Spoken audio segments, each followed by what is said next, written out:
రెండు చిరుతలు భక్తుల కంటపడ్డాయి. చిరుతలను చూసి భయంతో కేకలు పెట్టారు భక్తులు. దీంతో అడవిలోకి పారిపోయాయి చిరుతలు. టీటీడీ విజిలెన్స్ సిబ్బంది సంఘటనా స్థలానికి చేరుకుని పరిశీలిస్తున్నారు.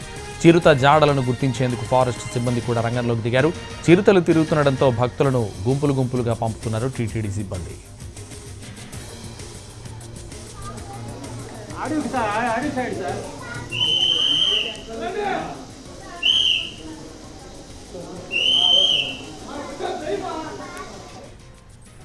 అలిపిరి నడక మార్గంలో మరోసారి చిరుత కదలికలు భక్తులను భయాందోళనకు గురిచేశాయి. గత ఏడాది జూన్ 26వ తేదీన, ఆగస్టు 11వ తేదీన అలిపిరి నడక మార్గంలో 7వ మైలు దాటిన తర్వాత ఒక చిన్నారిపై చిరుత దాడి చేయడం, అటు తర్వాత ఆగస్టు 11వ తేదీన అయితే ఏకంగా బాలికను దాడి చేసి చంపివేసినటువంటి ఘటన నేపథ్యంలో ఈ టీటీడీతో పాటు అటు శ్రీవారి భక్తులు కూడా భయాందోళనకు గురైనటువంటి పరిస్థితి. ఇక్కడ ఉన్నటువంటి భద్రతా ఏర్పాటును కట్టుదిట్టం చేశారు. అదే సమయంలో చిరుత సంచారాన్ని గుర్తించేందుకు దాదాపు 250 ట్రాప్ కెమెరాలను నడక మార్గంలో ఏర్పాటు చేశారు. 6 వరకు చిరుతలను కూడా బంధించారు. ఇవాళ మధ్యాహ్నం 2:30 గంటల ప్రాంతంలో మరోసారి చిరుత కదలికలు అలిపిరి నడక మార్గంలో భక్తులను అయితే భయాందోళనకు గురిచేసింది. ఒకేసారి 2 చిరుతలు కనిపించడంతో ఇక్కడ ఉన్నటువంటి భక్తులంతా కూడా ఆందోళనకు గురయ్యారు. వారు గట్టిగా అరవడంతో ఇక్కడ ఉన్నటువంటి స్థానికంగా ఉన్నటువంటి దుకాణదారులు టీటీడీ విజిలెన్స్ అధికారులకు సమాచారం అందించారు. దీంతో టీటీడీ విజిలెన్స్ అధికారులు, అటవీశాఖ అధికారులు ఈ ప్రాంతానికి చేరుకున్నారు.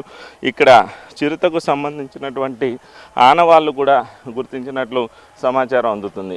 చిరుత కదలికలకు సంబంధించి పగ్ మార్క్స్, అంటే ఈ ప్రాంతంలో చిరుత సంచరించినట్లుగా కూడా వారు ఆ సమయంలో వచ్చినటువంటి సిబ్బంది గుర్తించారు. మనం ప్రస్తుతం విజువల్స్లో చూపిస్తున్నవే ఈ పగ్ మార్క్స్.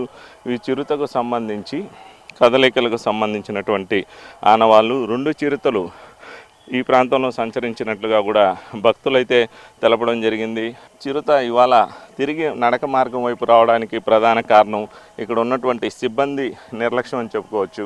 నడక దారికి సంబంధించి భక్తులు ఈ ప్రాంతంలో భద్రతాపరంగా కూడా ఇబ్బందులు లేకుండా వెళ్ళడానికి టీటీడీ ఒకవైపు ఏర్పాట్లు చేస్తున్నప్పటికీ మరోవైపు సిబ్బందిలో ఉన్నటువంటి నిర్లక్ష్యం వారి పాలిట శాపంలా మారుతుందని చెప్పుకోవచ్చు. భద్రతా సిబ్బంది భక్తుల అరుపులు, ఆందోళన సమయంలో అప్రమత్తం అవుతున్నారు.